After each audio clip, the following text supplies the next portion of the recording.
Nous avons abordé les pathologies les plus courantes de l'aorte. Nous avions évoqué en début d'entretien les problèmes de la carotide. Mais quid de l'accident vasculaire cérébral? Alors l'accident vasculaire cérébral, il est redoutable. C'est vraiment un danger catastrophique et nous espérons donc l'éviter.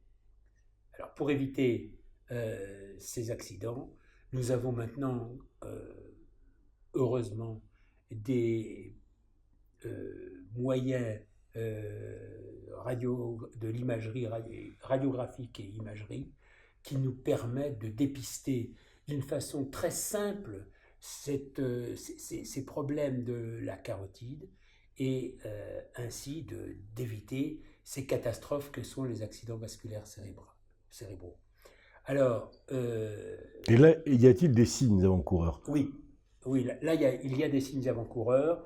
D'abord, il faut savoir que quelqu'un qui souffre d'un athérome de la carotide, très souvent, il souffre d'un athérome par ailleurs et le plus souvent cardiaque.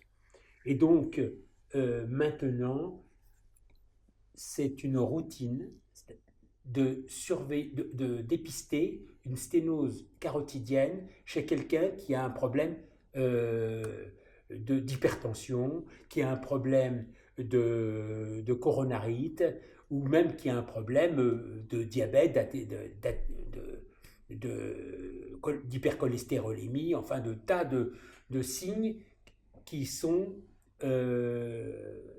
propices à la sténose carotidienne. Évidemment, en premier lieu, je suis obligé de le dire, c'est le tabagisme, bien sûr, qui est l'ennemi numéro un. L'ennemi public numéro un et qu'il faudrait éliminer complètement. Alors, la carotide... Je crois qu'il faut le dire, c'est important, oui. Car c'est bon de fumer pour beaucoup de gens, oui. Mais le bénéfice, ce que vous appelez le bénéfice-risque, est là terriblement en défaveur, en tout cas le bénéfice du fumeur. Ah, absolument. On peut pas dire le contraire. Non, c'est prouvé. Il faut l'expliquer, ça, il faut le dire. Hein. Il y a eu des études américaines, il y a déjà maintenant 20 ans, qui l'ont prouvé, et c'est totalement connu. Bon, mais les fumeurs ont du mal à se désintoxiquer de leurs cigarettes. Donc maintenant, eh bien, on fait une échographie cervicale, une échographie, un échodoppler, ça s'appelle, et ça permet de vérifier que la carotide est bien saine ou ne présente pas de sténose. Donc l'échodoppler, tout le monde sait maintenant ce que c'est, va se faire à ce niveau-là. Absolument. Au niveau des deux carotides. Au niveau des deux carotides, et va être l'appel pour des examens complémentaires éventuels si on dépiste une anomalie. Alors ensuite, on suit ces sténoses carotidiennes qui sont également des sténoses qui sont évolutives. Et qui sont opérables. Opérables, bien sûr. Avec des techniques, j'imagine, du même ordre que celles que nous avons vues pour les problèmes précédents, les problèmes carotidiens. C'est-à-dire que... les problèmes aortiques, pardon.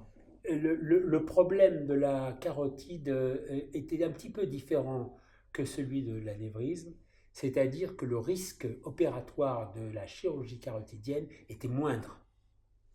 On avait 3% de morbimortalité dans la chirurgie carotidienne quand elle est bien conçue, bien indiquée par des mains expertes.